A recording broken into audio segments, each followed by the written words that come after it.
Here is our problem. We have a set called B and it is the set of all the days of a week. We need to write this set by listing all its members inside curly brackets.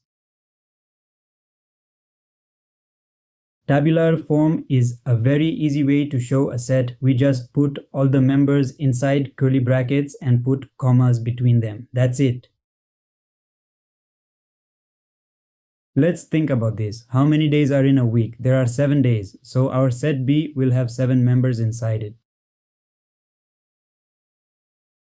Let's start naming the days. The first 4 days are Monday, Tuesday, Wednesday, and Thursday. We are doing great. Keep going. And the last 3 days are Friday, Saturday, and Sunday. Now we have all 7 days ready to go into our set.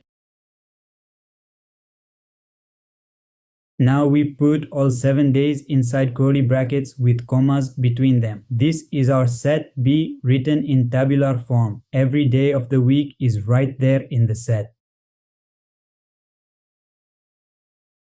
Wonderful job. Our final answer is B equals the set with all 7 days listed inside curly brackets. We changed the words into a neat list and that is tabular form. You did it.